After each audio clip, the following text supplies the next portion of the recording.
Banking, the greatest scam on earth. Thomas Jefferson said, "I believe that banking institutions are more dangerous to our liberties than standing armies. If the American people ever allow private banks to control the issue of their currency, the banks will deprive the people of all property until their children wake up homeless on the continent their fathers conquered." Jefferson's warning is already here. 40 million Americans are living on food stamps. Millions more are now homeless, living in tents, all because of one institution, the Federal Reserve System. The Federal Reserve is a group of private bankers who have stolen the money creation process from the American people. Most people still believe the Fed is an agency of the government working in our best interests. It is not. There is no greater form of evil in the world today, so let's explore the banking scam. None of us have ever been taught anything about money. The reason is to prevent us from learning the truth that money is a trick and money is a trap. When solving any crime, there's a universal truth: follow the money, but with the banking scam, follow it backwards. Where does money come from? The world's money supply is always growing. Where does all the new money keep coming from? Money comes from privately controlled global banks like the Federal Reserve System. They create money every day, which increases the world's money supply. Because all banks are either owned or controlled by private bankers, the real question is, how do private bankers create new money? And the answer is they create it out of thin air. Bankers create money out of nothing. They make it up. It is a fiction. Wow. Godlike power to create something of value out of nothing. A stroke of a keyboard and money is created. In fact, only 3% of the world's money is even in the form of bills and coins, which means 97% of all money in the world is just numbers typed on a computer screen. This is part one of the banking scam. Money is created out of nothing. The second part of the scam is this phony money is issued as debt. What is debt exactly? Well, when you consider we work our whole lives to pay it off, you could say debt is slavery. But whose debt is this phony money? It's our debt, all of it. It's our debt when we use credit cards, we get student loans, borrow money for mortgages, all bank borrowing. And it's our debt again when the government borrows, which is each and every day. In today's world, money is debt and debt is money, and don't forget the interest charges. Money equals debt and debt equals slavery, therefore money equals slavery. Our monetary system is a carefully concealed system of slavery. Why? Because our government can create the same money for free with no interest charges, just like they used to, as the Founding Fathers designed it inside the United States Constitution for our protection against private bankers. The third part of the banking scam is very evil. When bankers create money from nothing and issue it as debt, they only create the principal portion of the debt. They do not create the money for the future interest payments.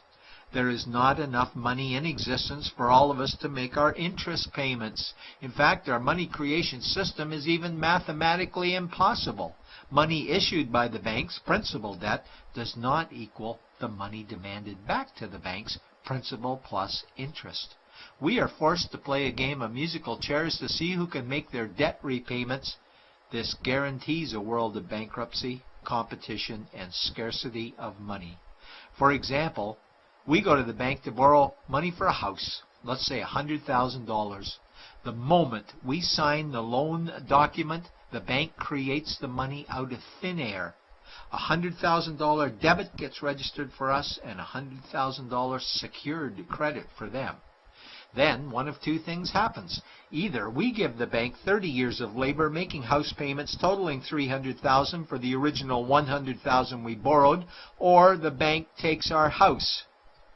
The bankers get either our labor for life or our house, and often they get both, all from money created out of thin air and issued as debt, for money made out of nothing. This is why all the bankers end up with all the assets. The fourth part of the banking scam is inflation. People think inflation is prices and costs increase. A better answer might be the value of our money always goes down. Inflation is created every time the central banks print money, which is every day. Where does all this new money get its value? The answer is it steals its value from the existing money supply, where our savings are. Our savings are disappearing because of the new money they're printing. If money creation was in balance with goods and services, there would be no inflation. Prices would stay the same. But the reality is banks always print money, driving prices ever higher, which steals the value of our savings, making them disappear. Since the private bankers created the private Federal Reserve in 1913, the United States dollar has lost 97 cents in purchasing power. An item in 1913 that cost $100 in 2011 cost $2,230, a price increase of 2,130%. This is the banking scam. 4 parts. Private bankers create money out of nothing and charge interest on it. There is no money created for the future interest payments, and inflation steals our savings every day. In order for the banking scam to be pulled over our eyes, the bankers need help from the likes of paid-for politicians and appointed civil servants, military-industrial complex, mainstream media, multinational corporations, and the bankers' good buddies. For example, what do our banker-controlled television networks say about criminal bankers? "Oh, bankers are our saviors. Chairman is man of the year. He saved the world. Bankers really do deserve their bonuses. They're so smart." And what do our banker-owned G20 politicians say we need to do?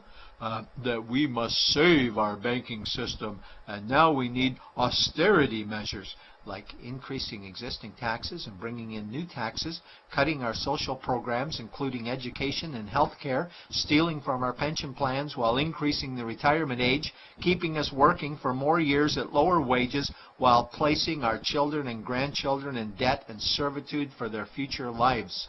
We are being lied to that we must go deeper in debt for bailouts, stimulus packages, quantitative easing, saving the too big to fail banks, credit easing, currency interventions, all names that mean the same thing, more debt to us.